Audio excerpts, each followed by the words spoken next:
తెలుగు రాష్ట్రాల ప్రజలు ఎంతో ఆసక్తిగా ఎదురుచూస్తున్న తరుణం వచ్చింది. ఏపీ తెలంగాణ ముఖ్యమంత్రుల సమావేశం మరికొన్ని గంటల్లో జరగనుంది. నేటి సాయంత్రం 6 గంటలకు హైదరాబాద్లోని ప్రజాభవన్లో ఏపీ ముఖ్యమంత్రి చంద్రబాబు నాయుడు, తెలంగాణ సీఎం రేవంత్ రెడ్డి భేటీ కానున్నారు. ఈ భేటీలో తెలుగు రాష్ట్రాలకు సంబంధించిన అనేక అంశాలపై చర్చించనున్నారు. ముఖ్యంగా విభజన తర్వాత అపరిష్కృతంగా ఉన్న అనేక అంశాలపై చంద్రబాబు, రేవంత్ రెడ్డి చర్చించనున్నారు. వీరిద్దరూ ముఖ్యమంత్రులుగా బాధ్యతలు స్వీకరించాక సమావేశం కావటం ఇదే తొలిసారి.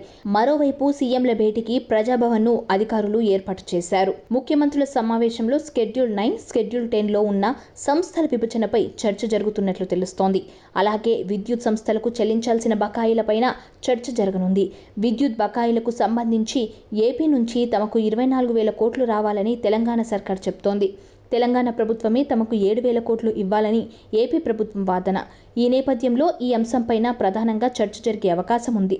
మరొక వైపు షెడ్యూల్ 9లో ఉన్న 91 సంస్థల అప్పులు, ఆస్తులకు సంబంధించి 68 సంస్థల విషయంలో రాష్ట్రాల మధ్య అభ్యంతరాలు లేవు.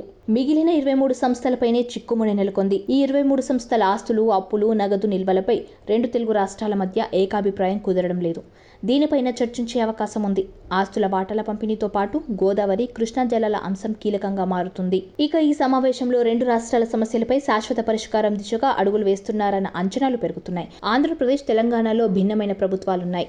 ఎవరి రాష్ట్ర ప్రయోజనాలు వారికి ముఖ్యమే. అయితే కొన్ని విషయాల్లో తగ్గాల్సి ఉంటుంది. కొన్ని అంశాలపై పట్టుబట్టాల్సి కూడా ఉంటుంది. అందుకే ఈ సమావేశంతోనే సమస్యలు ఒక కొలిక్కి వచ్చే అవకాశం లేకపోయినా రాజకీయంగానూ 2 రాష్ట్రాల మధ్య స్నేహ సంబంధాలు కొనసాగించడానికి ఇది ఒక మంచి ప్రయత్నంగానే చెప్పుకోవాలి. ఇక ఇద్దరికి ఎటువంటి బేచజాలు లేవు. ఇద్దరి మధ్య ఉన్న అనుబంధం కూడా ఎవరికేం తెలియంది కాదు. కానీ ఈ విషయాల్లో అనుబంధాలు, గత సంబంధాలు పనిచేయవు. ఏమాత్రం తేడా వచ్చినా రాజకీయంగా ఇబ్బందులను ఎదుర్కొనాల్సి వస్తుంది. అందుకే ఇది మొదటి సమావేశం కనుక కొన్ని ప్రధాన సమస్యలపైన చర్చించినప్పటికీ దానికి పరిష్కారం వచ్చే అవకాశం లేదని అధికారిక వర్గాల నుంచి అందుతున్న సమాచారం. అయితే ఇద్దరు పట్టుదలకు పోకుండా సంయమనంతో చర్చల ద్వారా సమస్యలకు పరిష్కారం కోసం ప్రయత్నించే ఛాన్స్ ఉంది. ఇక చంద్రబాబుకు పెద్దగా ఇబ్బందులు లేకపోయినా రేవంత్ రెడ్డికి హైకమాండ్ ఉంది. అలాగే సొంత పార్టీ నేతల నుంచే విమర్శలు రావచ్చు. అందుకే ఆయన ఏమాత్రం తగ్గినా ఇబ్బందులు తప్పవు. ఇలాంటి నేపథ్యంలో చర్చలు ఎలా సాగుతాయి అనేది ఆసక్తికరంగా మారింది. మరికొంతసేపట్లో దీనిపై క్లారిటీ రానుంది. సబ్స్క్రైబ్ చేయండి. Please like, share and subscribe to top Telugu TV. Top Telugu TV. Top Telugu TV.